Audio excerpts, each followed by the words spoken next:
Hello friends, അപ്പോൾ നമ്മുടെ ദേവയാനി സത്യങ്ങൾ അറിയാൻ പോവുകയാണ് കേട്ടോ. അങ്ങനെ അന്വേഷിച്ച് നടക്കുകയാണ്. എവിടെ നിന്നാണ് നമുക്ക് ആരാണ് എനിക്ക് കരൾ തന്നത്, ആരാണ് എനിക്ക് രക്തം തന്നത് എന്നുള്ള ആകാംക്ഷയിൽ അങ്ങനെ എല്ലാവരോടും പാവം ചോദിച്ചുകൊണ്ടിരിക്കുകയാണ്, ആരെ തന്നു. പക്ഷെ അവരുടെ മനസ്സിൽ അപ്പോഴും ഒരു ചെറിയ പൊട്ട് പോലെ ഒരു ഇത് കിടക്കുന്നുണ്ട്, നയനയാണോ തന്നത് എന്നുള്ളത്. അങ്ങനെ അമ്പലത്തിലൊക്കെ പോയി നിന്ന് അവർ പ്രാർത്ഥിക്കുന്നുണ്ട്, എനിക്ക് കരൾ തന്ന കുട്ടിയെ എൻ്റെ കൺമുന്നിൽ എത്തിക്കണേ എന്നിങ്ങനെ പ്രാർത്ഥിക്കുന്നുണ്ട് കേട്ടോ. അങ്ങനെ അവസാനം നമ്മളുടെ നയനയിലേക്ക് തന്നെ എത്തിപ്പെടുകയാണ്. നയനയാണ് എനിക്ക് കരൾ തന്നെന്നുള്ള സത്യം അവർ മനസ്സിലാക്കുക. പക്ഷേ എല്ലാവരും പ്രതീക്ഷിച്ച പോലുള്ള പൊട്ടിത്തെറികളോ കാര്യങ്ങളോ ഒന്നും ഉണ്ടായില്ല കേട്ടോ. അവർ വളരെ ശാന്തമായിട്ട് തന്നെയാണ് കാര്യങ്ങൾ കൈകാര്യം ചെയ്യുന്നത് കേട്ടോ.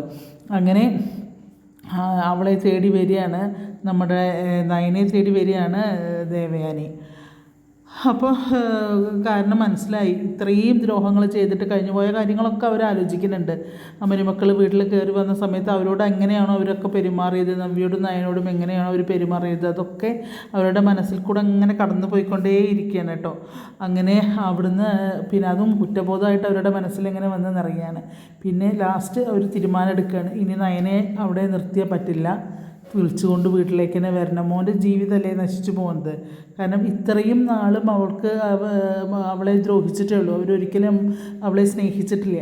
എന്നിട്ടും അവളെ സ്നേഹിക്കുകയാണ് ചെയ്തത്. അവരെ ദേവയാനിനെ സ്നേഹിക്കുകയാണ് ചെയ്തത്. മാത്രമല്ല ആരും ചെയ്യാത്ത ഒരു നന്മയും കൂടെയല്ലേ ചെയ്തത്, സ്വന്തം കരൾ പകുത്ത് കൊടുക്കുക എന്നൊക്കെ പറഞ്ഞു കഴിഞ്ഞാൽ അതങ്ങനെ സത്യം നമ്മളുടെ ദേവയാനി തിരിച്ചറിയാണ് കേട്ടോ.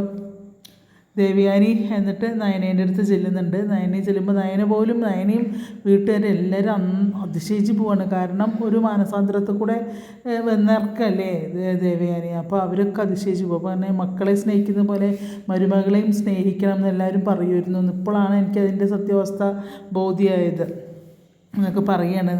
നയനയ്ക്ക് ഭയങ്കര സന്തോഷമാവും. അതുപോലെ തന്നെ നയയുടെ അച്ഛനും അമ്മയ്ക്കും ഒക്കെ ഒരുപാട് സന്തോഷമാവണം അത് കേൾക്കുമ്പോൾ കേട്ടോ. അങ്ങനെ നാളത്തെ പ്രമോ, അതായത് നാളെ ഞായറാഴ്ച, ഇപ്പോൾ 25-26 പ്രമോ ഇട്ടിരിക്കുന്നത്. അപ്പോൾ കാണാം നമുക്ക്. എന്തായാലും നല്ല നല്ല സംഭവങ്ങളാണ് പത്തനാമാറ്റിൽ വരാൻ പോകുന്നത്. എല്ലാവരും കാത്തിരുന്ന ഒരു ആകാംക്ഷയോടുകൂടി കാത്തിരുന്ന നല്ലൊരു ഒരാഴ്ച നല്ല സീരിയലുകളാണ്, നല്ലൊരു എപ്പിസോഡുകളാണ് ഇനിയും വരാനുള്ളത്. അതുകൊണ്ട് എല്ലാവരും അത് മിസ് ചെയ്യാണ്ടൊക്കെയാണ് നമ്മുടെ ദേവയാനിയുടെയും നയനയുടെയും സ്നേഹം.